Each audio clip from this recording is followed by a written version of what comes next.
Have you ever wondered why Post-it notes never betray you by sticking too tightly? They hold just enough not to fall. But when you peel one off, the paper stays intact. No tearing, no wrinkles, no sticky residue like a messy breakup with traditional tape. It sounds ordinary, From the smallest but in the world quantum of fluctuation physics, to the grand scale of it's the cosmos. surprisingly counterintuitive. The basic rule of If we adhesives apply is this simple. principle, The more surface the contact, results could be the stronger the bond. revolutionary. press harder, This changes Increase contact area, everything we thought we and knew. adhesion increases. Yet Post-it goes in the opposite direction. It refuses to cling too tightly. The secret lies in something you never see. Tiny polymer spheres so small the naked eye cannot distinguish them. Magnify the adhesive layer thousands of times under a microscope. Instead of a smooth coating like paint, you'll see millions of microscopic beads called microspheres. Each sphere measures only a few dozen micrometers, about 1/10 the thickness of a human hair. If a hair were a tree trunk, each sphere would be like a speck of dust resting on its bark. And this structure changed how the world takes notes. Most traditional adhesives behave like thick liquids. When you press tape onto paper, the adhesive spreads out, flowing into microscopic gaps on the surface. The honey's It's like viscosity pouring honey causes over it to slowly toast. cascade The across honey the seeps surface, into every utilizing crevice, capillary action to seep then deep settles into the a porous firm gaps. bond. The strength comes from large contact area. Post-it works differently. Its microspheres do not spread. They maintain their rounded shape. When you press a note against a wall, only the tiny tips of each sphere make contact. Imagine standing on tiptoe instead of placing your entire foot flat on the ground. You can still stand, but a gentle shift lets you lift away easily. That's the mechanism. Extremely small contact areas create just enough adhesion. Not strong enough to tear paper, not weak enough to fall off in a breeze from the air conditioner. Simple? In reality, producing millions of uniform spheres that don't burst or clump together is a complex chemical challenge. The polymer must be elastic enough not to crack under pressure, yet firm enough not to flatten.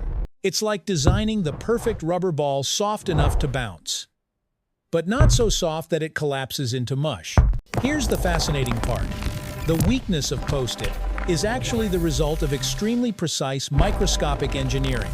You stick a note on your monitor, peel it off, move it to your notebook, then onto the refrigerator. It still adheres. Why aren't the microspheres destroyed after repeated use? Because they are never fully compressed. When you press the note down, each sphere deforms only slightly at the contact point. The main body of the sphere remains intact. When you peel it away, it springs back to its original shape. Think of a tennis ball. Squeeze it lightly and it dents. Release your hand and it returns to form. Run it over with a truck. And that's another story. Post-it is designed to operate within that gentle squeeze zone. This durability allows repeated repositioning, though not forever. Over time, dust particles and natural oils from your fingers fill the tiny gaps between the spheres. Once those spaces are clogged, effective surface contact decreases. The adhesive weakens, not because it expires, but because its environment changes. That makes a Post-it a surprisingly dynamic object in mechanical terms.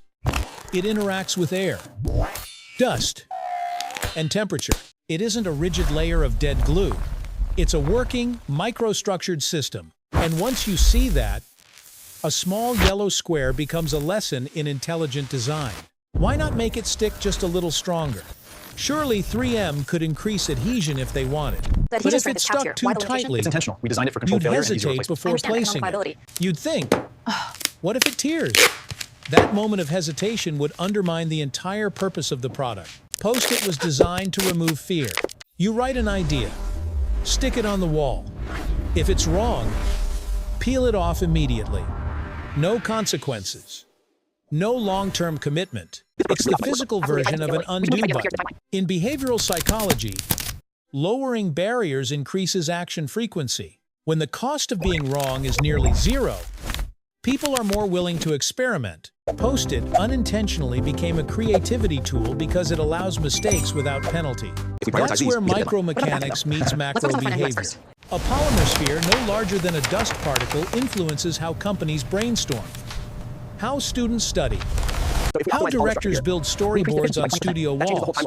If those microspheres flattened like traditional adhesive, we might never have had meeting rooms covered in colorful idea grids. So the next time you peel off a Post-it and hear that faint, soft tearing sound, remember, it's the sound of millions of microscopic contact points separating at once. Quiet, undramatic, yet astonishingly precise. And perhaps among those tiny spheres lies a lesson for you. Sometimes you don't need to hold on to everything tightly, just enough to keep it in place and enough freedom to let go when needed. If a small square of paper can contain an entire world of physics inside it, imagine what other secrets are hiding in the everyday objects around you. Perhaps the paperclip or eraser in your pencil case is quietly holding a mechanical story of its own.